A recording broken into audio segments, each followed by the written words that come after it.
IT and Microsoft for Portal Technology for Tribes. This is the final webinar in the four-part series, The Road to TribalNet. And we've got to tell you folks, we've saved the very best for last. Today's webinar focuses on how Portal Technology offers a secure and convenient way to communicate with tribal members and provide services safely by reducing in-office visits. Presenting today are Bryan Schmidt and Rob Jacobs from Arctic IT and Bill Barkovic from Microsoft. After a brief PowerPoint, the team will be diving into a live demo of Tribal Platform's Community Engagement Portal. I know they're very excited to show you how your tribal members will enjoy this awesome end user experience. They put in some extra work to debut groundbreaking for the tribal sector. Be sure to stick around for the demo, folks, because it's going to be worth the wait.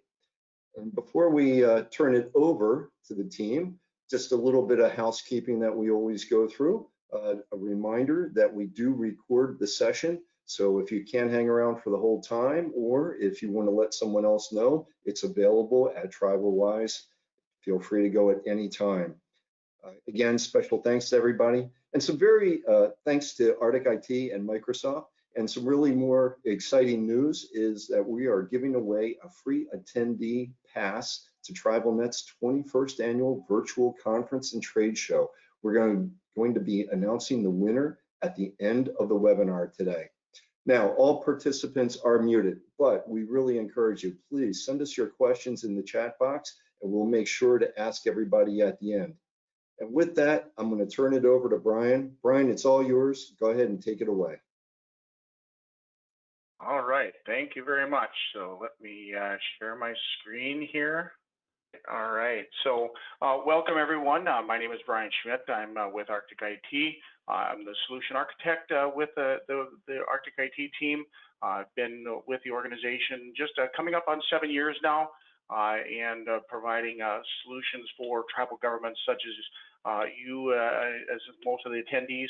And I want to welcome you and introduce you to a portal solution that we really believe will change the game in terms of the way that you engage with your tribal members and provide services to your members.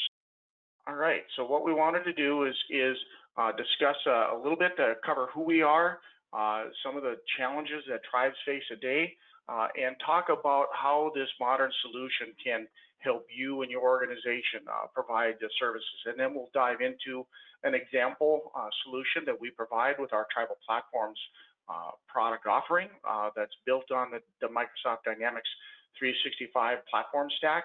And then we'll talk about next steps. So a little bit more about Arctic IT.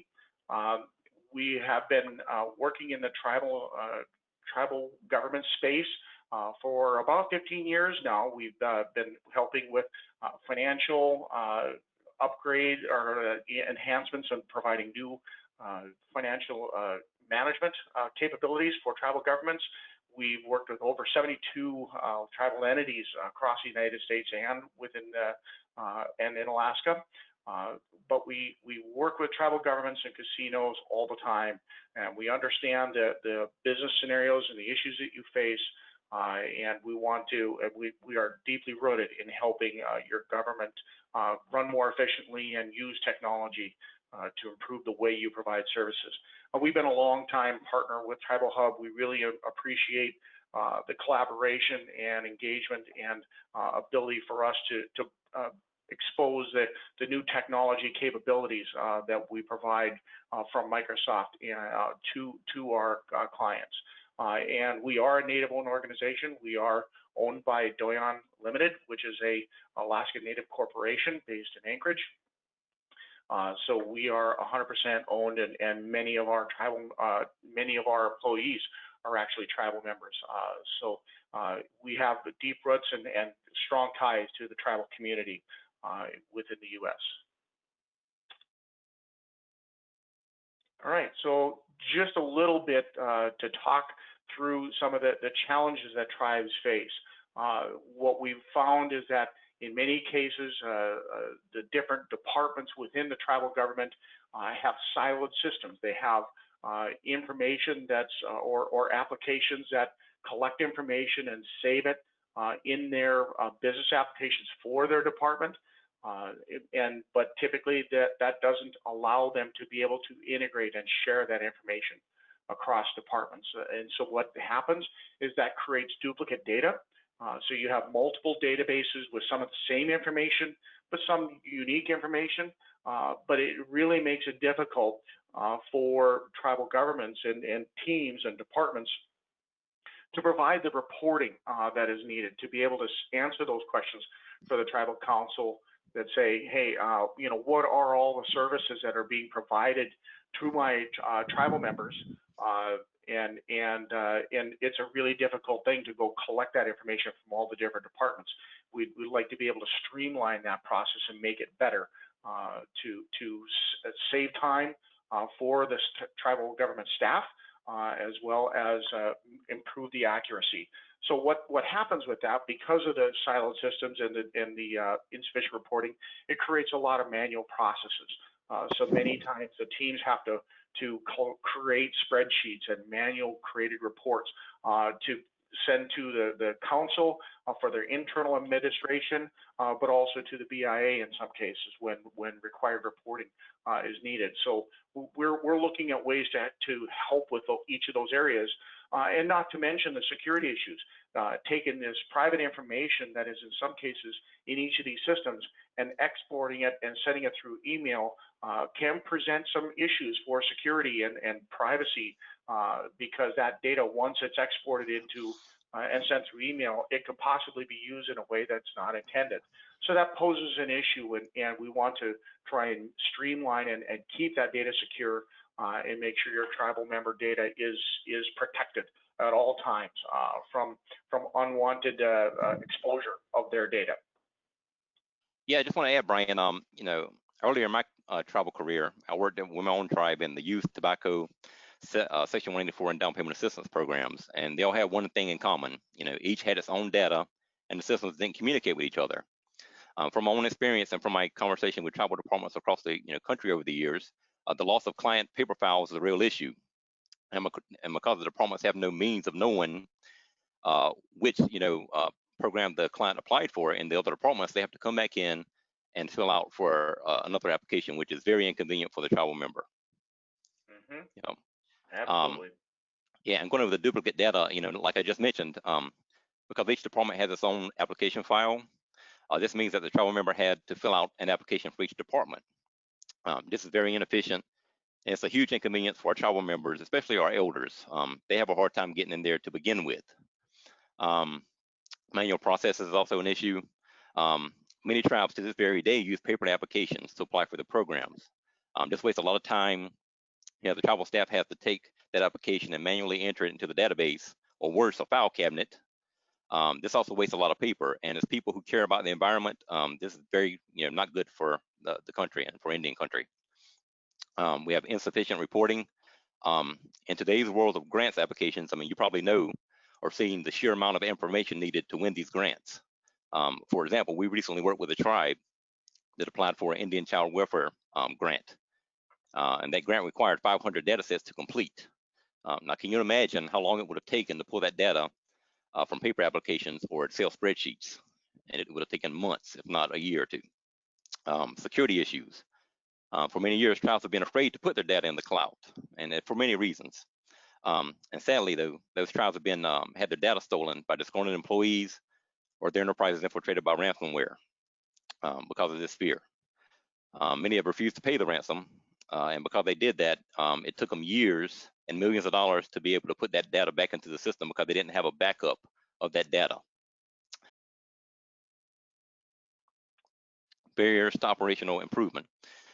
COVID-19. So as everybody's aware, it's threw a monkey wrench into our tribal operations. This has really affected tribes because, as I mentioned earlier, they've been afraid to store data into the cloud, and without access to the office where the data is stored, tribal members have suffered because they're unable to go into the office and apply for these services that are much needed. And also the tribal employees can't go into the office to work, so it's kind of like you're paying them to sit at home, which is no good as well. Member distance from the tribal offices. Many of you are well aware of the vast distance that some members have to apply or have to drive to apply for the services. without the ability to apply for the services from their home, I'm afraid they're literally left out in the cold. And it's especially is true for the elders. Most people don't have transportation to get to the office. Change is hard. You trust me, I get it. It's very hard to implement a new program into a tribe. For one, staff members have been there for many years, and they have a, if it ain't broke, don't fix it approach. And our tribal council members aren't exactly sitting around reading IT journals every week to stay on top of technology. This is why education by all of us is very important in order to broker change and to get them to adopt new technology.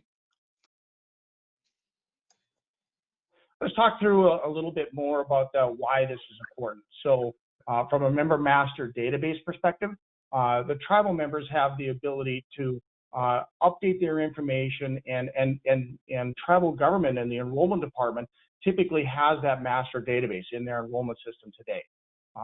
But usually that's just one single database that isn't shared across the different departments.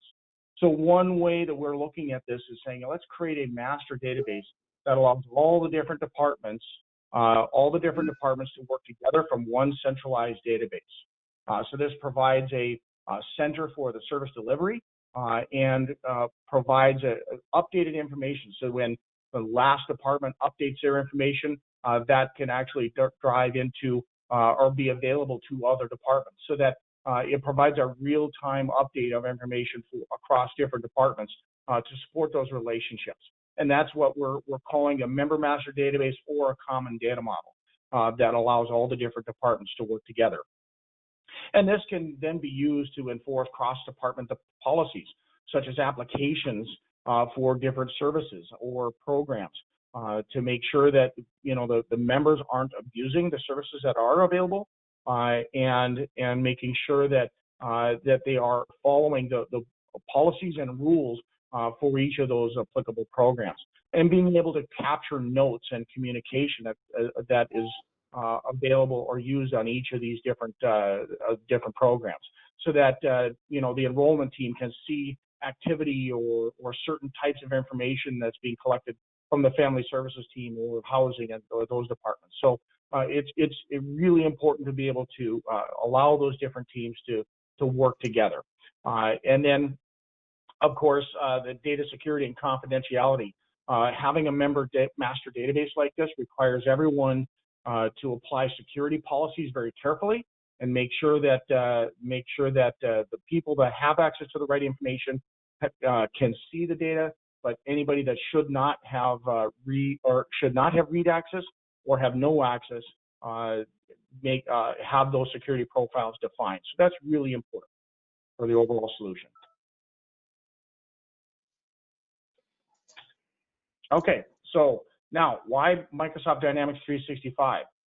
This is a modern platform that we've selected to build this solution. It's an integrated cloud platform that was designed for unified customer relationship management and financial management, which it does very well. As you can see, all the different applications that are built around the Dynamics 365 platform.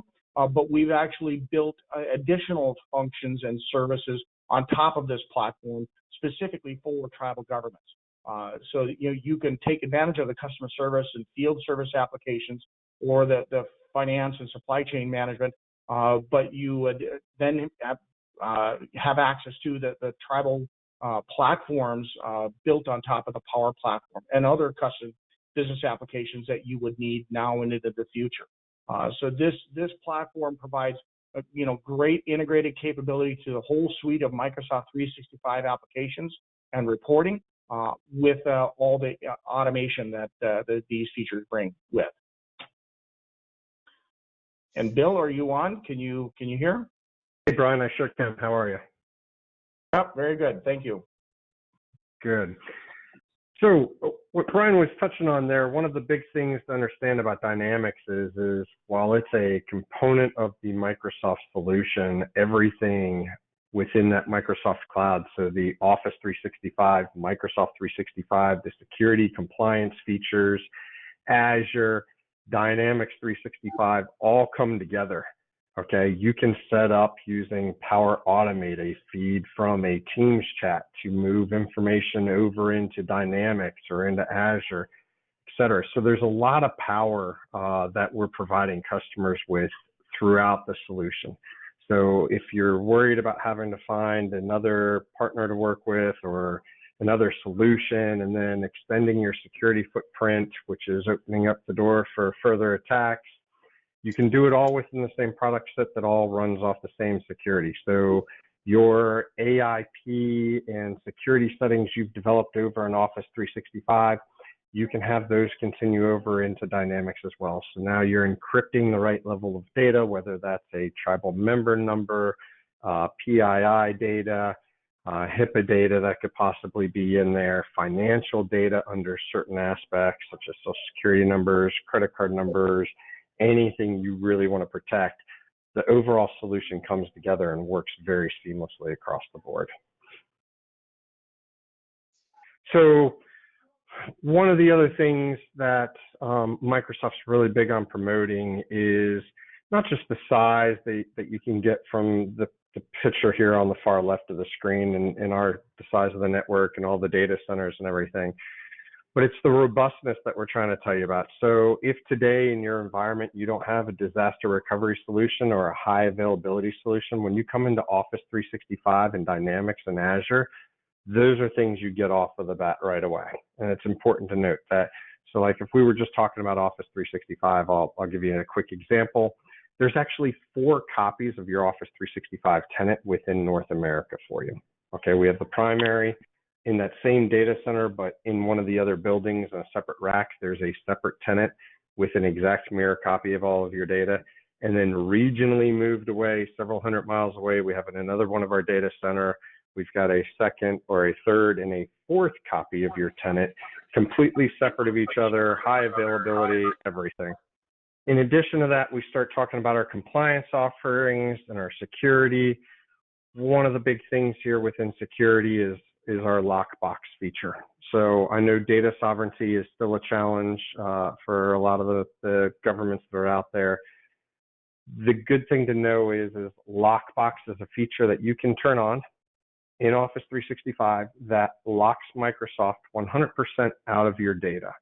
So while we can move data into your tenant, such as your emails coming in, and we can send that into your tenant and allow your emails to be sent outside of your tenant, if we're working on a trouble ticket with you and we get to the point where we think it's a data integrity issue and our engineer goes to his manager to say, hey, please confirm this, they still can't get to your data until they send that request over to you, and you've already pre-programmed who's allowed to approve those, okay? You go through your steps of management in approving that. The Microsoft engineer at that time is given only access to the specified data set that's associated with that trouble ticket.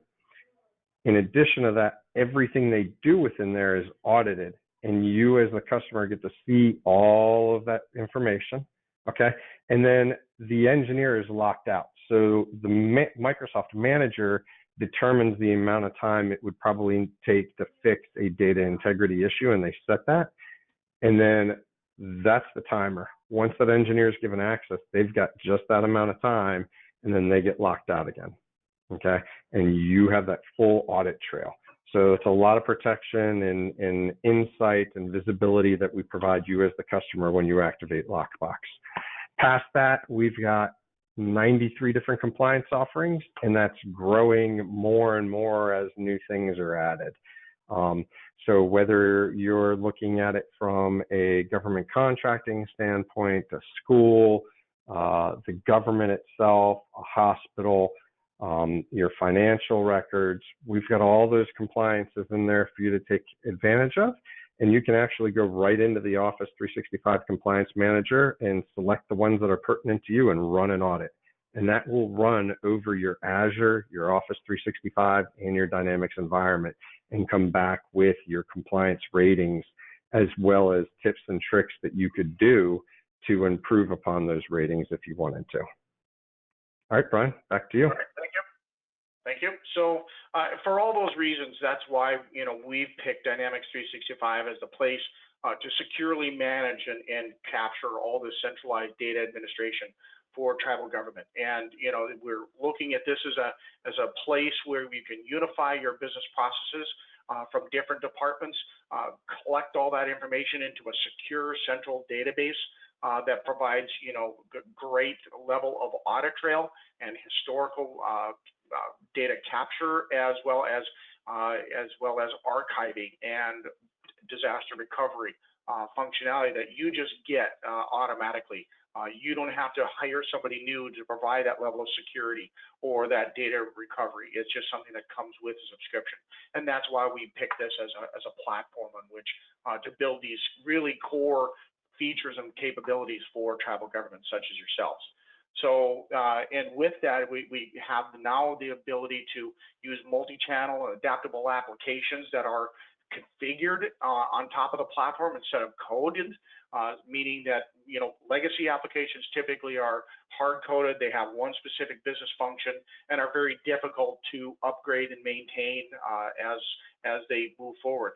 With a Dynamics 365, with the relationships, the business rules, the processes, that becomes a very flexible and scalable platform on which we can manage your data and adapt the tool to fit your business processes now and into the future.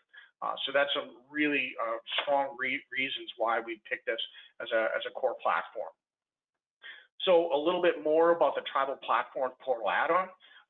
So as to the core of the conversation, we wanted to introduce this concept of having a secured 24-hour access portal that allows you the ability to provide a service to your members that they can submit requests and interact with you and the tribal government in their homes, if they're located somewhere, hundreds of miles or across the country from the tribal government offices, they can still interact either through, the portal, and they can collect information and provide and submit documents on their mobile device or on their desktop or their tablet, whichever they choose. So that's a really important element to support that for a process to not require people to do in-person visits, but you want to make sure that they are who they say they are, and be able to interact with their information and the tribal government staff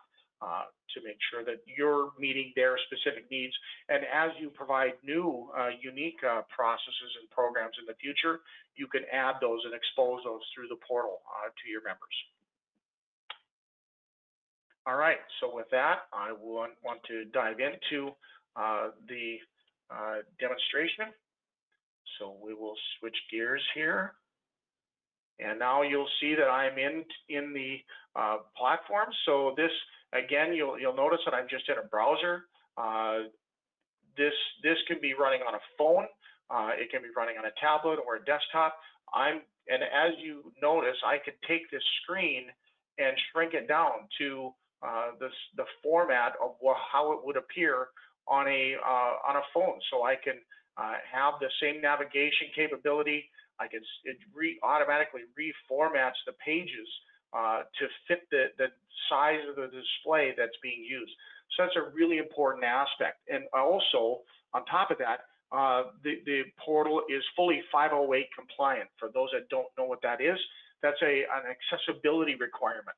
So if you have people with disabilities, such as visual or hearing or other color blindness, as an example, they can use the features built into the browser to enable the ability for those to have accessible access to the portal, and using the screen capture, the screen reader, the high contrast features that are built into the platform.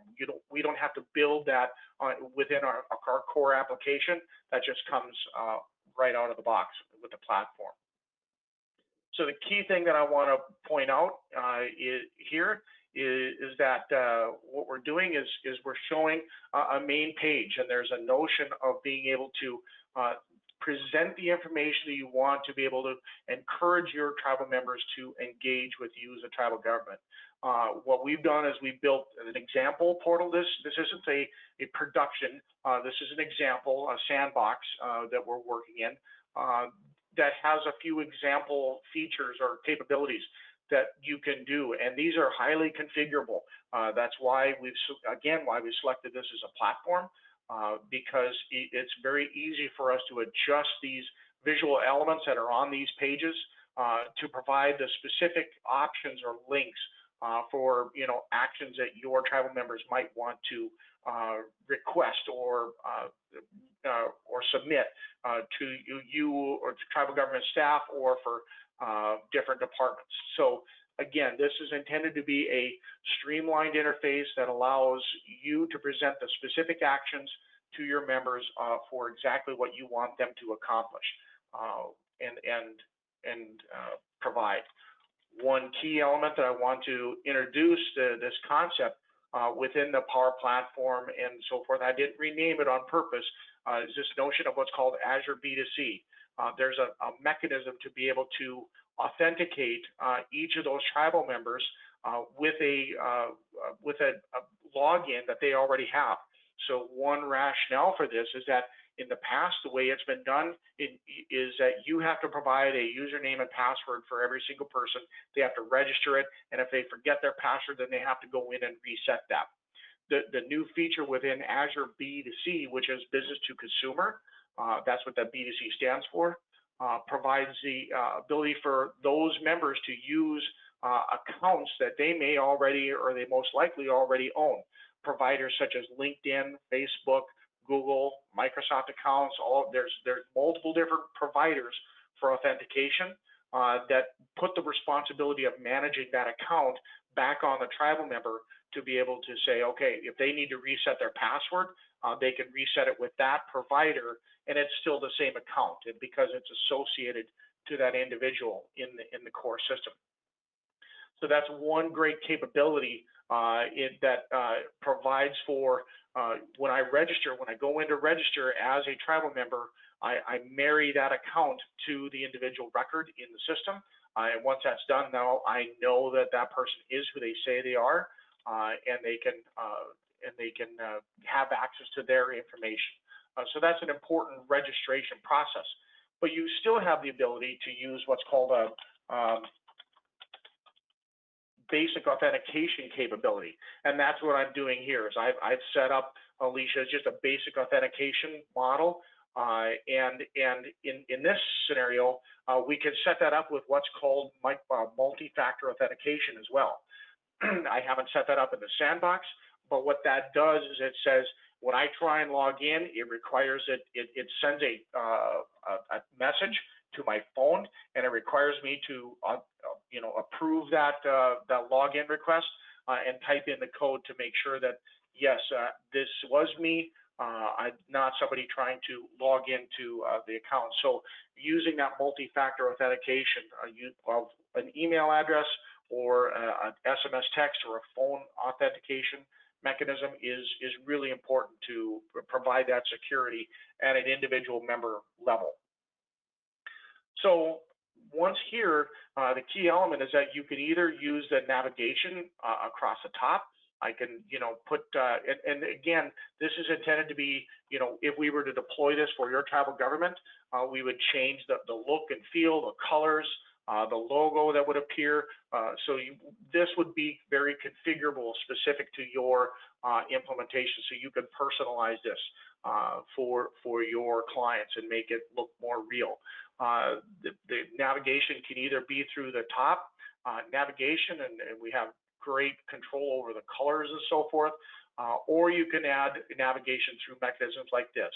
And it's really got to be designed in such a way that it's accessible by maybe your younger members who are more tech savvy, as well as your older elders who aren't as familiar with technology. So we need to streamline and make these processes as simple as possible. So that's a key design element, and obviously we will work with you to make sure that that it meets your requirements and the services that you provide to your members and the features that you want to expose through the portal. That's an important element. So the first thing that I want to do is just quickly touch on my information. So I might go in and look at the member profile. So there's a member profile. This is the information, for example, that is unique to me. So I'm logging in and I'm simulating Alicia Wilson. So right now you can see that I'm, based on my information that's currently in the enrollment department system, I can see that I have a member status. It was effective on such date with my member ID. And you'll notice that these fields I can click on them, but they don't do anything. That means they're read only. So what that means is that it's presenting information in a way that I can view it, but I can't change anything. We'll see in a moment where there's other information where we can edit it on the portal. So you could have that notion of specific information that you would want to expose to an individual to make sure that they can see what is currently on record with the travel enrollment or the family services team, but what information they can actually go change. So another area that I might go in to illustrate that is, now let's say, for example, I need to do work with the family services team, and I see my demographic, my information on this page that I need, but here I can set my disability status. If I, am not disabled, but I have a visual impairment, I can flag that. I note that I am changing doctors, so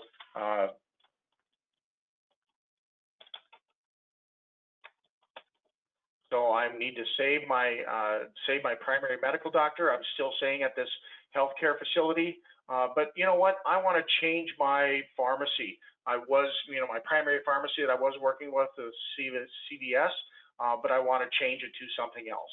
And I have the ability to either select an existing pharmacy or have the ability to up or add a new recommended pharmacy that I want to work with.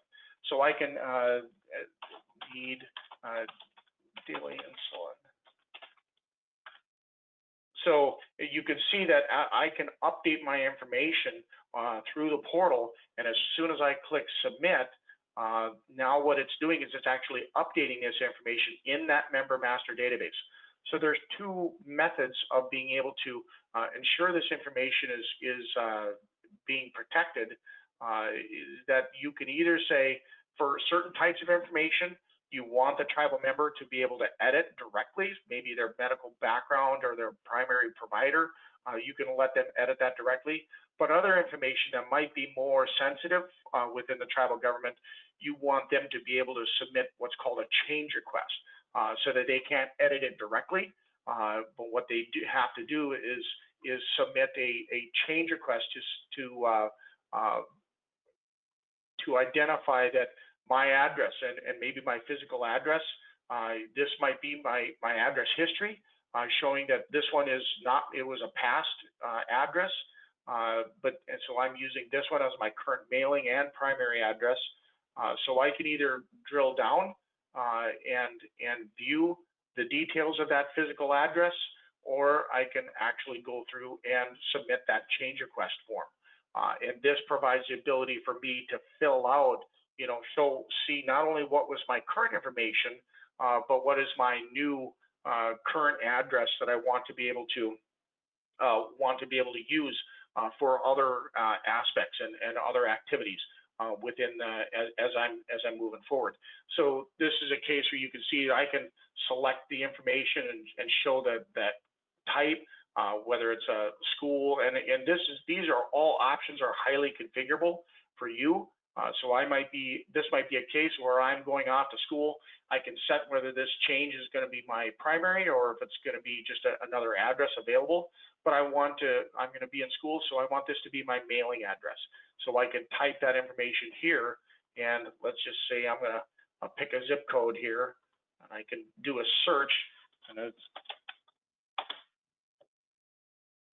I'll pick a Midwest address. So I can, you can see, type in the address, and we've got it defaulting to the city, state, zip, and all this information. As soon as I select that, it fills that information in from these lookups. So but once I submit this change request, then it becomes visible for the staff members to go in and review that change request and then approve it, and it becomes a record, their primary record going forward. So you have multiple levels of options to control how that information is updated and managed going forward.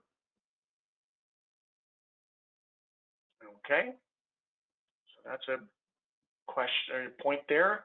Now I want to talk a little bit more about some of the service requests. So I can dive in and show, for example, again, this is intended to be an example of, for your tribal government, what are all the services that you provide? You can provide a description, and you can see that the different page layouts are being adjusted. So there's many different ways that you can lay these pages out and design it. And this is all a feature within the portal that allows you great flexibility and great design capability to make sure these pages are structured in a way that they're easy to read and easy to use. So you can have features such as links to other sites. You can have polls, right? So you can create and manage polls to gather information and be able to, have a quick one-question poll to answer something that you might want to get some feedback. And you can set periods. So there's some functionality built into the platform to support that capability. So the first thing I might want to do is take a look at, hey, what are all my current requests? So I could see that my current status of those requests is out there, and I can drill in and view the details of this request. This might be a case where I've submitted it. I can see that it was approved and that it's in process. So I can then use this as a way to drill down on who is my caseworker with their contact information. I could add that on these pages, and I could track all this detail on these service requests to capture all the details and present that to the end user. And if, for example, you want them to fill out, let's say, an assessment form or provide some feedback on that service request, you can actually add that capability to the portal to enable that interaction without them having to come in to the office, if that were a scenario that you wanted to accomplish. But I can also then use this as a way for me to be able to create a new service request. And of course, this ties into, I could create multiple programs to track the different types of availability of services that my department or tribal government offers, either career counseling, mental health, education assistance. And so I can define parameters for each of these and show that the status, right? So that here's a case where there's a program, but it's on hold. So that might be good information or a warning for the user that you can apply for this program, but it's really not going to be something that we can provide to you. So there's some great capability to look at all the different types of requests. And just as an example, I might come in here and use this as a way to request mental health counseling. And I can say, yep, I need some, I'm in this COVID area and I need some depression counseling. I can then, based on that type of counseling, I can set that to the program that applies to, and please refer me to a counselor. So they can have as much information, they can type that detail here, and then if you need to require additional documents, they can submit those documents along with this. So you might have the ability or you might have the need for some of these programs to add supporting documents or information that may have received from a past provider. So you can have that ability to upload documents and save those with these service requests as you're moving along. Okay, so now I want to touch real briefly again. This is another example of another type of page, and this could just present information. There's no action. You could have pages on the portal that are just knowledge base of information that would be available for the end users to be able to read it, and provide links to core content, maybe on another website, but also educational information. And you can make this content searchable through the search functionality built into the portal. So that comes out of the box as part of the platform, and it's something that is a great capability. So the last thing I want to quickly touch on is this notion of a support. So one thing that I wanted to introduce you to the concept is what's called a virtual agent. So you can have this notion of automated support and add a chatbot to the portal. So this virtual agent can then, and we just named it Cheryl, but it's intended to be a way for your tribal members to be able to interact and work with and anytime, 24/7, they can get assistance or get in contact to say, hey, I need help, and how can I answer those questions anytime, any place. So and let's say I'm going through a scenario where I need depression counseling. So this is a case where the chatbot is you can author these topic trees, and based on keywords that the user would supply, for example, this depression and counseling, it triggers it and says, okay, I know that they're asking about counseling resources, so I can direct the answers that the virtual agent responds based on the keywords that are provided. So I can see, hey, what kind of services am I looking for? So I need mental health. So when I drive on that, you can then tailor the responses that come back from the agent to be able to interact with them as much as possible, gather information. So I envision this scenario of this individual is struggling with these issues, and it might be late at night. You don't have somebody manning the phone. You can they can at least have a place to reach out if they don't have an actual hotline to reach out to. So I can say, what's my full name? And I'm going to provide my number, and I'm just going to type something in.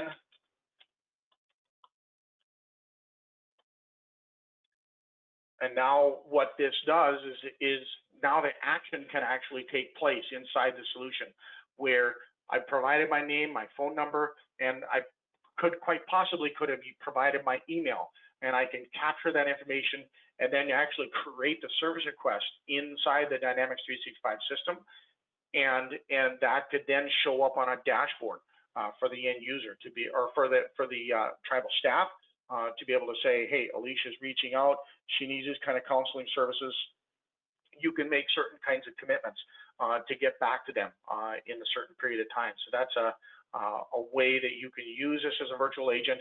And as you go through the decision tree or this conversation, and the virtual agent can't answer it, it can automatically direct them to either a phone number or an email to say, hey, we need to get you connected to an actual person to answer this question. So I can, rate my experience and then end that chat session. And this is a way for you to provide this as a service to your members through a portal to give them that 24/7 capability.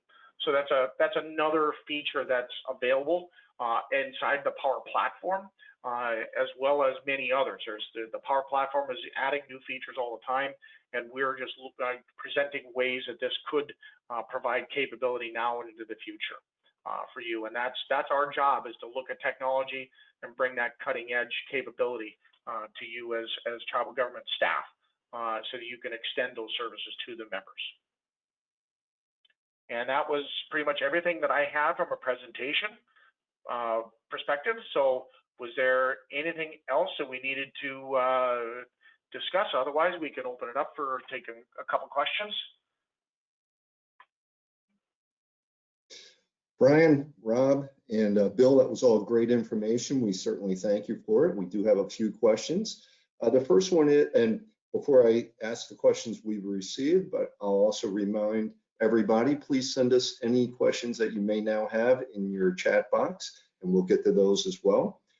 The first question is, can I use this software on-prem? So right now, the portal capability, it's only available in a cloud-hosted environment.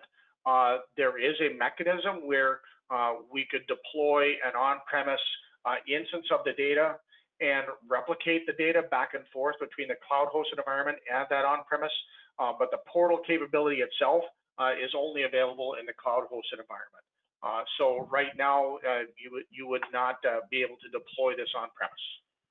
Yeah. But we could work out a mechanism to support that if that were a hard requirement. Okay, great.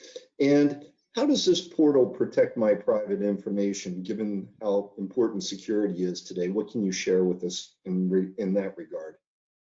So one element of that is if I sign out, so there's the notion of what's called an authenticated user, meaning that I'm a person that has signed in and I'm authenticated, that I'm known to the system. So what the platform does is it understands that it associates that person as my login to a person that's in the core tribal member master database. And if those two don't match, the records, they only have visibility to the records for which they are assigned or owned. They can't see any other information. This is true for the tribal government as well. So I can say my core contact information, say my name, address, phone number, that information, that could be visible across all the different departments, at least at a read level, but only the enrollment department could have access to update that information. So there's multiple layers of record level security as well as field level security that can be applied to maintain that high level of PII and information security and privacy security requirements that apply. This is the Dynamics 365 platform is HIPAA compliant and high-tech compliant, so that the principles of how you protect the information are built into the platform, which is not something that we need to go configure. It's something that comes along with everything in the core system. Okay, excellent. Another question. Do all of our members need to have a Dynamics 365 license to use the system? So yes, there would be a Dynamics 365 license that would be you would subscribe to and have access to set up this portal. So there's multiple layers of licensing that would apply. One is for the back office, maybe the application owner or the enrollment people. They would have a higher level of access. And then the rest of the government, tribal government staff might have what's called a Power Apps per user or per app license, which is a lower level license, but it still gives them access, and you could assign the security role and permissions for each of those users. So yes, there is Microsoft licensing that would be required,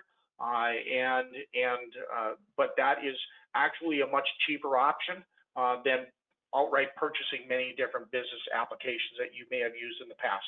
You can manage that cost over a period of years and get the upgrades and so forth along with it. So hope that answered that question. Great, thank you. Another question. After the service requests are created, what processes will be taken to initiate the services? So what typically happens in here, I'll maybe drive that point home. I'll go into so what we've seen so far is the view of the portal from the external member. So I'm Alicia, I'm logging in, this is the view that I see. Now this would be the view, for example, that I would then see from the back office or the Family and Child Services team, and I would see a dashboard of information. So I can use this as saying, okay, I want to see all the new requests. So you'll notice that there is that new service request that was just submitted. So I can use this as a way to say, here's a new request that just got dropped in. I can see the date and time when that was created. I can then either trigger, based on that record creation, either an email notifications to the individual that it's assigned to say, all right, go take some action, or this can then be viewed on this dashboard, and I could pull up this record and review the information that was submitted from the individual and be able to then drive down and take action with that. So this triggers a whole series of workflows around that service request, and then flowing that into creating your case plans, your referral requests, and taking the actions from there. But this becomes your intake mechanism that you would see as a tribal government staff person, and then you would then begin that process to provide those services to the members themselves. Hey, Brian, could you also speak to the fact, when they approve it, a message goes back to the tribal member, letting them know that they've been approved. Right. So that's another workflow that happens as part of the service request, for example, that when they've been approved, that workflow will trigger that notification back to them to say, hey, you've been approved, for example, like the student loan payment assistance, or the rental assistance. So there's multiple different approaches to handling that notification back to the individual, or they can log into the portal to be able to see that that application has been approved. So that's there's multiple different ways to engage and keep the individual members notified of those changes. That's great. Communication is extremely important. Yep. That's a great point, Rob. Absolutely. So guys, those are all the questions that we have. So I'm going to throw it out to all three of you, Bryan, Rob, and Bill. Okay. Is there anything else that you'd like to share with the audience before we say goodbye today?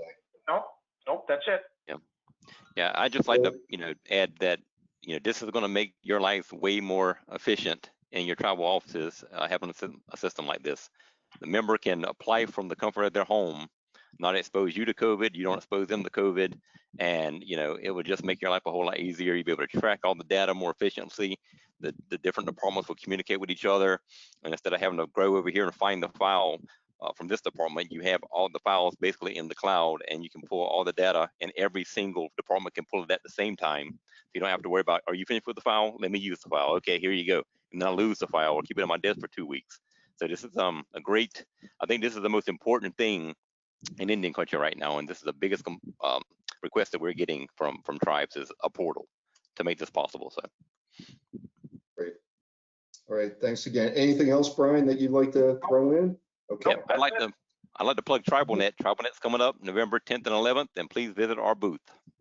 Yeah, and just a reminder, there's a few questions that you'll have at the end of the webinar. If you could answer them for Arctic IT and Microsoft, that would be appreciated as well.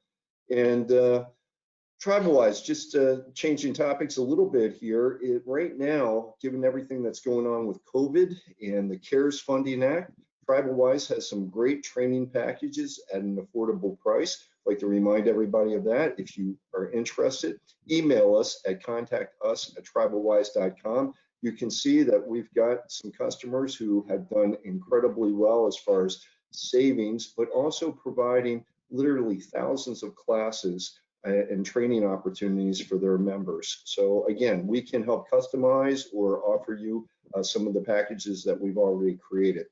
Just reach out to us at contactus@tribalwise.com. And congratulations to Selena Trippo. You've just won a free attendee pass to TribalNet's 21st annual virtual conference and trade show. And at the conference, as you just saw, Arctic IT will be there, and you have a shot at winning the new Xbox, if I saw that correctly. So please go and visit them. And I think it was virtual golf, play a little golf and see if you can win an Xbox. Everyone is invited to join us at this year's TribalNet. Their conference is November 10th and 11th. And yes, this year it is virtual, but we expect a great time. We've got a lot of great surprises for everybody. Visit tribalnetconference.com and get yourself registered and ready for that November 10th and 11th. And just want to let everybody know, we have got more webinars. This has been an incredible year for webinars for TribalWise, and we've got more to go before the end of the year. Image Source, Signature Systems, Imperity and Microsoft itself, Dasher, Big Green IT. All of these guys have contributed along with Arctic throughout the year, and we have more to come later in November and December. So please go to tribalwise.com, take a look at the calendar, get yourself signed up. And again, one last thanks to Arctic and Microsoft. Bryan, Rob, Bill, thanks so much for being a part of our webinar series this year. All 4 of these webinars were great. We appreciate the information and your partnership. Thank you. Appreciate your time. Thank you. Great. We will see everybody at TribalWise and more webinars throughout the month and year. Thanks. This has been Chuck Sarnagel with TribalWise. Have a great day.